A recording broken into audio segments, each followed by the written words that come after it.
Hey guys, I'm here for a little bonus video about shinies and the history of shinies.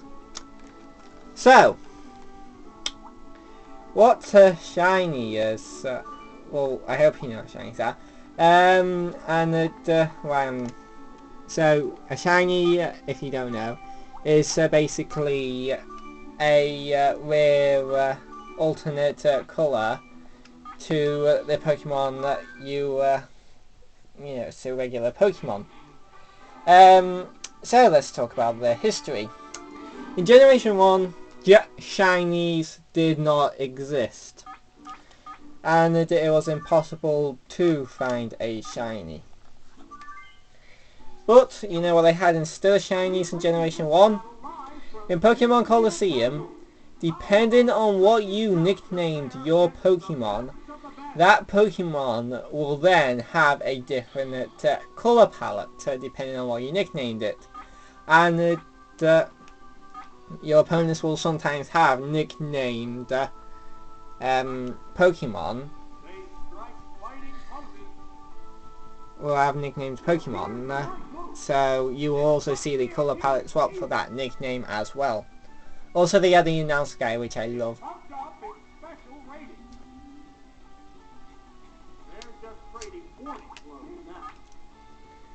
I need to get a special type on the Snorlax. Anyway.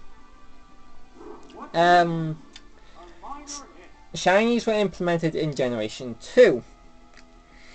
The only difference for shiny is from Generation 2 to today is that all they were was just a palette swap. Unless you already knew about shinies before, if you ran into it, you'd probably just presume it's a glitch in the game. Also, they had a lot of green shinies for some reason, I don't know why. The little sparkle thing wouldn't be implemented in Generation 5 or 6.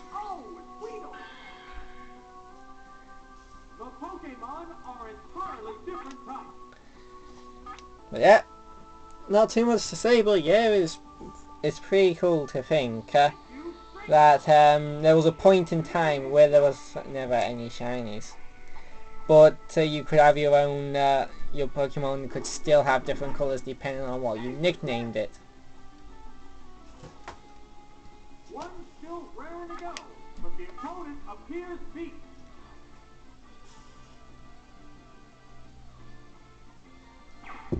And the best thing about it is that the name rater still existed in Generation 1, so if you didn't like the colour palette that your Pokemon had, you could go back to the name rater and change it to something else you like, and then see if you get a good colour palette. And it wouldn't surprise me if there was some, you know, if you could actually nickname a Pokemon to get the colour palette it would have as a shiny in modern day. Look, you can see that Metapod is slightly greener. So let me just show you. So if we switch into Beast, here, which is my Mewtwo.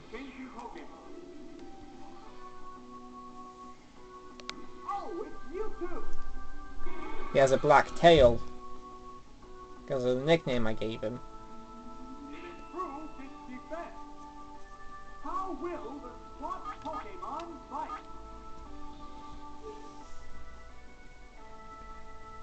What now? So yeah, that is a pretty cool detail they had in Generation 1. And to be honest, I wouldn't mind seeing it return if they had it like so. If your Pokemon wasn't a shiny, you could nickname it to give it a palette swap, to just so that you know, it doesn't look exactly the same as every other one of its species.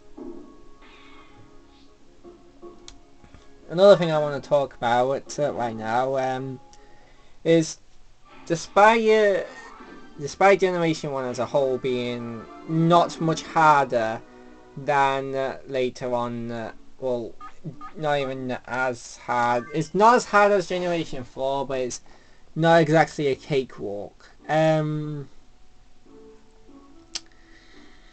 There are some difficult parts, like Pokemon Stadium. It is a lot more harder than in game. All the teams are better, and like here we're in Brock's gym, yet they're still using grass types. He's using grass types instead of rock types. So you can't just be like, oh well, this is a rock type gym, I'll just build an entire team of water types and demolish him with grass types. No, that'll just get you demolished, because then they just bring out like a fire type or an ice type or whatever. Some type you didn't expect. How will the type difference affect that? So yeah, this is just a quick little video I wanted to make